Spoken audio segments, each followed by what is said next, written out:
চুমুকে। সুপ্রিয় দর্শক, আজকে আমাদের মাঝে উপস্থিত রয়েছেন ক্রীড়া সংগঠক ও ব্যাংকার ASM আখতারুজ্জামান। শুভ সকাল, কেমন আছেন? জি আলহামদুলিল্লাহ, শুভ সকাল। জি, বর্তমান প্রেক্ষাপটে খেলাধুলা তো এখন স্থবির হয়ে পড়েছে, সো কিভাবে ক্রীড়াঙ্গন আসলে সরব রাখা যায়? এখানে একটা কথা বলতেই হয়, দীর্ঘদিনের যে জট, সেই জটের কারণে ক্রীড়াঙ্গন অনেকটা স্থবির। একই ব্যক্তি যেমন দেন বাংলাদেশ ফুটবল ফেডারেশনের সালাউদ্দিন সাহেব, কাজী সালাউদ্দিন, উনি দীর্ঘদিন থেকে সভাপতির পদ আগলে রয়েছেন। একটা মানুষের মস্তিষ্কে যতটুকু ধারণ ক্ষমতা, সেটুকু দেওয়ার ক্ষমতা ওনার শেষ হয়ে গেছে। তো এখন উনি নতুন কোনো কিছু আবিষ্কার করতে পারে নাই। এখন দেখেন, এই বর্তমান অন্তর্বর্তীকালীন সরকার আসার পরে আমরা বলতে পারি নাই অনেক কিছু, তবু বলতে হয় কতগুলো প্রাণ ঝরে গেল বিবেকানন্দ নির্বাক রবে। বর্তমান উপদেষ্টা আসিফ সাহেব আসার পরে দেখা আমরা অলরেডি সাফল্য পাওয়া শুরু করেছি। এক্ষেত্রে আমরা বলতে পারি, প্রথমেই আমাদের টেস্ট সিরিজ ম্যাচে, যে ক্রিকেটের টেস্ট সিরিজ ম্যাচ ছিল পাকিস্তানে, সেটাতে বাংলাদেশ পাকিস্তানের মাঠে পাকিস্তানের প্রথমবারের মতো বিজয় অর্জন করেছে। এবং আমাদের প্রধান উপদেষ্টা নোবেলজয়ী ডক্টর মোহাম্মদ ইউনূস, উনি ফোন করে সেই দলকে কংগ্রাচুলেশন জানাচ্ছে। এটা আমাদের জন্য নিঃসন্দেহে আনন্দের। এবং উনি বলছে বাংলাদেশ আসলে আমাদের দলকে, বাংলাদেশ জাতীয় দলকে সম্বর্ধনা দেবেন। এখন এই পরিসরে সাফ ফুটবলও দেখছে যে আপনারা চ্যাম্পিয়নশিপ অর্জন করেছে। তো এতদিন কেন পারলো না? গুটি কয়েক লোকের হাতে ক্রীড়াঙ্গন জিম্মি ছিল। সেই জিম্মি থাকার কারণে ক্রীড়াঙ্গনকে এখন সংস্কার হয়ে ধরা পড়েছে। সেই সংস্কারের ক্ষেত্র তৈরি করতে পেরেছে ছাত্র আন্দোলনের অন্যতম নেতা, বৈষম্য বিরোধী নেতা জনাব আসিফ মাহমুদ এবং বর্তমান উপদেষ্টা পরিষদ। আচ্ছা, আমরা জানি যে যুগের পর যুগ কিন্তু যারা ক্রীড়া সংগঠনে যুক্ত আছেন তারা সবসময় ফেডারেশনকে আঁকড়ে ধরেই ছিলেন। সো এই বিষয়ে আসলে আপনার মতামত কি? একটা মানুষের, আমি আগে বললাম যে একটা মানুষের কিন্তু একটা জাতিকে দেওয়ার মতো একটা ক্ষমতা থাকে। সেই ক্ষমতা কিন্তু যখন সে খর্ব করে ফেলে তখন সে কিছু দিতে পারে না। একটা মানুষ আমেরিকার প্রেসিডেন্ট নির্বাচনে দেখেন, পরপর দুটার পরে সে নির্বাচন অংশগ্রহণ করতে পারে না। জো বাইডেন এক টার্ম করার পরে কিন্তু সে তারা আর ইলেকশন করতেছেন না। তো এখন আমাদের ক্রীড়াঙ্গনে যারা আছেন তারা কিন্তু 16 বছর থেকে রাজত্ব করছেন। এর মধ্যে দেখেছেন নাজমুল হাসান পাপন ক্রিকেট কন্ট্রোল বোর্ডে 12 বছর পর উনি পদত্যাগ করেছেন। তারপরে কাজী সালাউদ্দিন এখনও পদত্যাগ করেন নাই, অথচ উনি কিন্তু দীর্ঘদিন ধরে ফুটবল ফেডারেশনে একবারে প্রায় অলমোস্ট 16 বছর হতে চলেছে। এর মধ্যে কিছু কিছু ক্ষেত্রে সংস্কার দরকার হয়ে পড়েছে। এই সংস্কারগুলো না হলে ক্রীড়াঙ্গনে সেই স্থবিরতা আসবে বলে আমার মনে হয় না। বর্তমান সরকার, অন্তর্বর্তীকালীন সরকার সর্বক্ষেত্রে সংস্কার করতেছেন। সেই সংস্কার ক্রীড়াঙ্গনও শুরু হয়ে গেছে অলরেডি। তো সেক্ষেত্রে বলতে পারি যে ব্যাংকিং ক্ষেত্রে আপনি দেখছেন প্রায় 8টা ব্যাংকের সংস্কার করছে, 4টে ফেডারেশনের ক্রীড়াঙ্গনের সংস্কার করেছেন। 4টে ফেডারেশনের সভাপতিকে আমরা বর্তমান সরকার সংস্কার করছে। দাবা ফেডারেশন, তারপরে আপনার যেখানে বেনজির সিলাম ছিলেন সভাপতি, বেনজির আহমেদ সাহেব। তারপর আপনার কাবাডি ফেডারেশন, যে পুলিশের হাবিবুর রহমান সাহেব ছিলেন, ওনাকে সরাসরি সরিয়ে দেওয়া হয়েছে। এরকম অনেকগুলো ফেডারেশনে কিন্তু এখন সংস্কারের পর্যায়ে দাঁড়াচ্ছে। সভাপতি পদগুলো সংস্কার হয়ে গেলে তো অটোমেটিকলি ক্রীড়াঙ্গন যদি দুর্নীতি রুখতে পারে এবং সভাপতি পদগুলোকে সুন্দরভাবে সংস্কার করতে পারে, তাহলে আমার মনে হয় ক্রীড়াঙ্গন হারানো গৌরব ফিরে পাবে। আচ্ছা, আপনি একজন সংগঠক হিসেবে কি মনে করেন যারা আসলে তরুণ প্রজন্ম আছে, যারা নতুন যুবকরা আছে, তাদের জন্য আসলে ক্রীড়াঙ্গনে তাদেরকে রাখা যায় কিভাবে? অবশ্যই এটা একটা ভালো প্রস্তাব করেছেন আপনি। আমরা যখন তরুণ ছিলাম, আমি তখনও দেখেছি যে তরুণদের জয় জয়কার ছিল।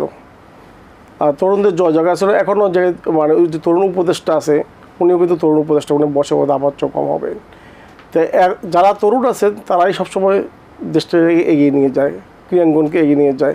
একটা বয়স পর্যায়ে আর খেলাধুলা করা সম্ভব হয় না। আমি 90 দশকের কথা বলি। 90 দশকে যখন বড় বড় ম্যাচগুলো খেলা হতো, আবাহনী মামারের খেলা, তখন স্টেডিয়ামে দেখতে যে কাজী সালাউদ্দিন বা বনে মুন্না বা এই যে আবার কায়সার হামিদ, এদেরকে দেখার জন্য সে 12টার সময় টিকিটের শেষ হয়ে যেত। খেলা হয়তো সে 5:30টায়, 12টার দর্শক এন্ট্রি বন্ধ। তো এখন সে ফুটবল কোথায়? এখন বছর পর বছরও কিন্তু ফুটবল কোনো লিগ টুর্নামেন্ট হচ্ছে না। তো এই যে টুর্নামেন্টগুলো হচ্ছে না, না হওয়ার কারণে তরুণ, আমাদের 17 কোটি মানুষের দেশে তরুণ প্লেয়ার খেলোয়াড় বের হয়ে আসতে পারতেছে না। তো এই যে তরুণ খেলোয়াড় না আসার কারণে, ঠিকমতো টুর্নামেন্টগুলো না হওয়ার কারণে, তরুণ খেলোয়াড় না আসলে আমরা কিন্তু সেই তারুণ্যকে ধরে রাখতে পারতেছি না। জি, আচ্ছা, আপনি তো একটা ক্রীড়াঙ্গনের সাথে আছেনই, সেই সাথে আপনি মিডিয়াতেও যুক্ত আছেন। সো মিডিয়াতে আসা আসলে আপনার কিভাবে? আমি যখন ঢাকা বিশ্ববিদ্যালয়ে পড়তাম, তখন আমার হাত দিয়ে আমরা একটা নাট্যদল প্রতিষ্ঠা করছিলাম, দৃষ্টিপাত নাট্য সম্প্রদায়। আমি, তারপর বকুল ছিলেন, আনিস ছিলেন, আব্দুল হালিম আজিজ ছিলেন, এখন বোধহয় আনিস নাই, মারা গেছেন। তখন আমরা একটা নিজের পকেটে পয়সা খরচ করেই আমরা তখন মঞ্চ নাটক করতাম। তো মঞ্চ নাটক করতে গিয়ে আমরা একটা সৌবোধ করেছিলাম তখন, যে নাগরালের ইচ্ছা আর অথবা একটা আসলে এই ধরনের একটা 100 পর্ব মতো করেছিলাম। তারপরে আস্তে আস্তে যখন আমি বের হয়ে গেলাম, তখন দলটা ভেঙে গেল। এইভাবে আসলে মিডিয়াতে আবার প্রবেশ করা। আচ্ছা, আপনি একজন অভিনেতা, সেই সাথে আপনি নাট্য প্রযোজক হিসেবেও কাজ করেছেন। সো এই দুটি প্ল্যাটফর্মে আসলে আর কি কি কাজ করা হয়েছে? আমি অভিনেতা এবং নাটক প্রযোজক হিসাবে প্রায় 50টার উপর নাটক প্রযোজনা করেছি এবং অভিনয় করেছি প্রায় 30-35টা নাটকের মধ্যে। এর মধ্যে আমার অভিনয় হাতে খড়ি মরম সাদেক বাচ্চুর মাধ্যমে। উনি একটা নাটকে যখন আমার একটা চরিত্র ছিল, তখন আমাকে গেটআপ টেটআপ দেখে উনি বলতেছে, এই চরিত্রটা তুমিই করো। আমি কই, বাচ্চু ভাই, আমি করতে পারবো? হ্যাঁ পারবে না, আমি দেখাই দিব। এই যে উৎসাহটা পাইলাম ওনার থেকে। তো উৎসাহ পাওয়ার পরে আমি তখন আস্তে আস্তে আমার প্রযোজিত নাটকে অভিনয় করা শুরু করলাম এবং অভিনয় 2-1টা নাটকে করতে করতে দেখা যায় 30-35টা নাটক অভিনয় করছি এবং অভিনয় শিল্পী সংঘের মেম্বারও হয়েছি, এ গ্রেডের মেম্বার। আচ্ছা, প্রযোজক হিসেবে কাজ করতে গিয়ে কখনো কোনো প্রবলেম তো ফেস করেছেন কিনা, বা কোন কোন প্রবলেম আসলে প্রযোজক হিসেবে কাজ করতে গিয়ে ফেস করতে হয়? এখানে আসলে যে প্রবলেমটা ফেস করতে হয় সেটা হচ্ছে মানে রেমুনেশন বা পারিশ্রমিকটা। শিল্পীদের পারিশ্রমিক দিন দিন বাড়তেছে, আকাশচুম্বী হচ্ছে। এখন আমাদের যেই চ্যানেলগুলো যে বাজেট দেয়, সেই বাজেটে কিন্তু আমাদের এই অঙ্গনে দেখা যাচ্ছে নিজের পকেটের পয়সা খরচ করে মানে টিকে থাকা ছাড়া মানে কষ্ট হয়ে দাঁড়ায়। আর এছাড়াও আটটা যে প্রতিষ্ঠানগুলো হচ্ছে, আটটা যে প্রবলেমটা হচ্ছে সেটা হলো গিয়া ইউটিউবের সাথে আমাদের একটা হয়ে গেছে, মানে আবার দ্বন্দ্ব হয়ে দাঁড়াইছে। যেটা কারণটা হলো, ইউটিউবে যারা কাজ করে, নাম প্রকাশ করতে চাচ্ছি না, তারা যে ধরনের অভিনয় করে, যে ধরনের ভাড়ামি করে, সেটা তো আমাদের মতো সুস্থ মস্তিষ্কের মানুষের বা সুস্থ চিন্তাশীল মানুষের দ্বারা সেটা সম্ভব না। এটাই মূল পার্থক্য। আর ইউটিউবে যে ধরনের নোংরামি হয়, সেটা তো আমরা নর্মাল একটা টেলিভিশন চ্যানেলে সেটা করতে পারবো না। কারণ টেলিভিশন চ্যানেলের প্রিভিউ বোর্ড আছে, প্রিভিউ কমিটি আছে, যাচাই বাছাই করার পরে তারপর সেটা প্রচারিত হয়। তা ইউটিউবে কোনো সেন্সর নীতিমেলা নাই। তো যে নীতিমেলা না থাকার কারণে দেখা যাচ্ছে ইউটিউবে লাখ লাখ ভিউ পড়তেছে, কিন্তু সে দেখা যাচ্ছে যে বাংলা উচ্চারণটা ঠিকমতো করতে পারতেছে না সুশ্রী মাকে নাটক দিয়ে। তো এগুলো তো আমরা করতে পারি না। আচ্ছা, যারা অভিনয় শিল্পী আছেন, অভিনেত্রী বা অভিনেতা যারা রয়েছেন, তারাও কিন্তু এখন ডে বাই ডে রাজনীতিতে যুক্ত হচ্ছেন। সো এই বিষয়টি আপনি কিভাবে দেখছেন? খারাপ দিক দেখছেন নাকি ভালো দিক দেখছেন? এটা অবশ্যই খারাপ দিক। আজকে আপনার প্রথম আলোয় আমি একটা নিউজ পড়ে আসার সময় হঠাৎ করে চোখে পড়লো, একটা পেজ খোলা হয়েছিল যে ফেরদৌস আহমেদ, আরাফাত সাহেব, এবং সেখানে অরুণা বিশ্বাস একটা কথা বলেছিল যে ছাত্রদের গরম জল ঢালো। এটা অত্যন্ত নিকৃষ্ট মানের একটা কথা। একজন শিল্পী সে সবার, সে একজনের জন্য না। এখন তার শ্রদ্ধাবোধটা কোথায় চলে গেল? শিল্পী এখন যে শিল্পীকে দেখলে মানুষ শ্রদ্ধা করতো, যে শিল্পীকে দেখলে মানুষ অটোগ্রাফ চাইতো, ছবি তুলতে চাইতো, সেই শিল্পীকে কিন্তু এখন মানুষ ঘৃণা করতেছে এই গুটি কয়েক শিল্পীর কারণে। কিছু শিল্পী আছে যারা গত 15 বছর দেখলাম রাজনীতি কখনো করে নাই, কিন্তু রাজনীতির মাঠে এসে দাবি বেড়াচ্ছে, নমিনেশন যাচ্ছে, এবং দেখা যাচ্ছে যে এমপি ইলেকশনের সময় স্বতন্ত্র মহিলা যারা আছে সবাই যে ওখানে ধর্ণা দিচ্ছে, অমুক নেতা তমুক নেতা ধরতেছে শুধুমাত্র মহিলা কোটা এমপি হওয়ার জন্য। এইটা খুবই দুঃখজনক এবং শিল্পী হিসাবে মনে করি লজ্জাস্কর ব্যাপারও। আচ্ছা, সেই হিসাবে আপনি একজন ব্যাংকারও, কিভাবে কার্যক্রম পরিচালিত করছেন আমাদেরকে যদি বলতেন। ব্যাংকিং হিসাবে আসলে আমার পেশা কিন্তু ব্যাংকারই। ব্যাংকে থেকে টাকা নিয়েই কিন্তু আমি নাটক প্রযোজনা করি বা ইয়ে করি, সেটা আমার ইনকাম সোর্স মেইন ব্যাংকার। ব্যাংকিং হিসাবে আমি বলতে পারি যে ব্যাংকার হিসাবে আমি মোটামুটিভাবে সফলভাবে জীবনযাপন করেছি এবং স্বচ্ছভাবে একটা মানে লাইফ লিড করতে চাচ্ছি, যেটা আমার ব্যাংকের পয়সা দিয়ে আমার আসে। আচ্ছা, এবার একটু আপনার পরিবার সম্পর্কে জানতে চাই। পরিবারে কে কে আছে? আমার পরিবারে আমার একটা বউ, একটা মেয়ে। আজকে একটা সুখবর আছে। আজকের এই দিনে আমি যখন আপনাদেরই এটিএন বাংলা অফিসে, তখন আমার হঠাৎ করে একটা ফোন আসলো। আমার মেয়ে ফোন করলো, ফোন করে আমাকে বললো যে আমি আজকে কিছুক্ষণ আগে রেজাল্ট দিল যে সে এমবিবিএস পরীক্ষায় উত্তীর্ণ হয়েছে, মানে সে ডাক্তার হিসাবে আবির্ভূত হইল। বাহ, খুব ভালো একটি গুড নিউজ আমাদের জন্য। আমার জন্য গুড নিউজ, কারণ আমি মনে করি যে আমি একজন গর্বিত পিতা। ডেফিনেটলি একজন ডাক্তারের বাবা, একজন ব্যাংকার। তো সেই হিসাবে আমি মনে আমার বাবাও ব্যাংকার ছিলেন, ওই সাবিনা চৌধুরী গানের মতো হয়, সাবিনা চৌধুরী গানের মতো। আমার বাবার মুখে প্রথম যেদিন শুনেছিলাম গান, সেদিন থেকে গানের জীবন, গানের প্রাণ। তার বাবা ব্যাংকার, আমার ছোটো ভাইও ব্যাংকার। তো আমরা দুইটা যুগ আমরা ব্যাংকার, দুইটা আমরা যুগ ব্যাংকার হিসেবে পালন করছি, দুইটা জেনারেশন। এখন থার্ড জেনারেশন ডাক্তার হচ্ছে। আচ্ছা, তো ক্রীড়াঙ্গন নিয়ে আসলে আপনার ভবিষ্যৎ পরিকল্পনা কি? আসলে আর কি পরিবর্তন দেখতে চান ক্রীড়াঙ্গনে? ক্রীড়াঙ্গনে যে পরিবর্তনগুলো খুব জরুরি সেগুলো হলো গিয়ে সংস্কার। আপনার প্রতিটা ক্ষেত্রে আপনি দেখেন, ব্যাংকিং ক্ষেত্রে কিন্তু 8টা ব্যাংকের সংস্কার করা হয়েছে, এবং প্রত্যেকটা যে সব ব্যাংকগুলোকে সংস্কার করা হয়েছে সেগুলোকে কিন্তু আপনার আজকে বাংলাদেশ ব্যাংকের গভর্নর সাহেব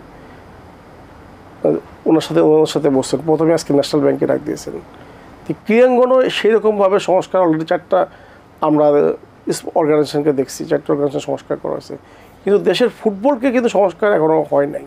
তা আমরা আশা করি যে প্রত্যেকটা ক্ষেত্রে ক্রীড়াঙ্গনের প্রতিটি ফেডারেশনকে সংস্কার করা হবে।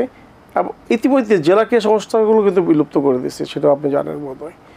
আর এই যে সংস্কার যদি না হয়, তাহলে যুগের পর যুগ, বছর পর বছর যারা একই মুখ বারবার তারাই থাকবে বারবার, তখন কিন্তু ক্রীড়াঙ্গনের উন্নতি হবে না, তখন দুর্নীতির পর্যায়ে চলে যাবে। তো সেই জন্যই সংস্কার দরকার। আচ্ছা, এখন ক্রীড়াঙ্গনে আসলে নারীদের অংশগ্রহণ কেমন দেখছেন? হ্যাঁ, অবশ্যই। যে নারীরা যখন খেলাধুলায় অংশগ্রহণ করতো তখন একটু অন্যভাবে দেখা হতো। এখন তো সময় চেঞ্জ হয়েছে, আমরা ডিজিটাল হয়েছি, তো সেই প্রেক্ষাপটে নারীদের অংশগ্রহণ কেমন? অবশ্যই নারীদের অংশগ্রহণ এখন অনেক বেশি। আপনি সাফ অনূর্ধ্ব এই যে খেলা ফুটবল, সেখানে নারী দল ইয়েছে কিউটে আপনি স্পন্সর করছে এই ক্রিকেট নারী দলের। আমার ফেডারেশন যেটা আর্চারি এবং প্যারা আর্চারি, সেটা তো কিন্তু নারী দল অলিম্পিক অ্যাসোসিয়েশন প্যারিস অলিম্পিকে কিন্তু অংশগ্রহণ করেছে। আচ্ছা, আপনার অবসর সময় পাওয়া হয় কিনা, বা পেলে কি করতে ভালোবাসেন? অবসর সময় আসলে আমি যেটুকু পাই তখন ওই যে হয়তো ব্যস্ত থাকি। আমার একটা ছাদ বাগান আছে, ছাদ বাগানে আমার অনেক সময় আম ধরে, দেখতে ভালো লাগে, এইগুলা করি। তারপরে একটু ঘুরতে ভালো লাগে, বিভিন্ন দেশে যাই, এইটুকু অবসর সময়। আচ্ছা, নতুন প্রজন্মের উদ্দেশ্যে আসলে আপনার কি বলার আছে, যারা ক্রীড়াঙ্গনে আসতে চান বা এখন যারা আছেন? নতুন প্রজন্মের সময় একটা কথাই বলার আছে, সেটা হলো গিয়া বিপ্লব বারবার আসে না। আমরা 11 থেকে শিক্ষা গ্রহণ করতে পারি নাই। এই যে বিপ্লবটা 2024-এ আসলো, সেই বিপ্লবের মাধ্যমে অর্জিত যে গণতন্ত্র, সেই গণতন্ত্রে আমার সন্তানরা এবং ভবিষ্যৎ প্রজন্মরা যারা আসবে, তারা নিরাপদে নিশ্চিন্তে এবং নিরাপদ জীবন গড়ার লক্ষ্যে আগামী ভবিষ্যৎ প্রজন্ম বাংলাদেশ এগিয়ে যাবে, সেটাই হচ্ছে আমার প্রত্যাশা। আপনাকে অসংখ্য ধন্যবাদ, খুব সুন্দর কিছু কথা বলেছেন। অনেক শুভকামনা রইল, ভালো থাকবেন সবসময়। আপনিও ভালো থাকবেন, আপনাকেও অসংখ্য ধন্যবাদ। দর্শক, আশা করছি আজকের আয়োজন আপনাদের ভালো লেগেছে। আজ এই পর্যন্তই। আপনাদের সঙ্গে দেখা হবে আগামী পর্বে নতুন কারোর সঙ্গে। সেই পর্যন্ত ভালো থাকুন, সুস্থ থাকুন। আল্লাহ হাফেজ। দিন আসে দিন যায়, সময়টা চলে যায়, তবু আছি এই বেশ ভালো। জীবনটা রঙময়, যেভাবেই হওয়া চাই, নয় কভু সাদা কালো। এই আশাতে স্বপ্ন ভাসে, সুখ হাসে চোখে মুখে, চায়ের চুমুকে।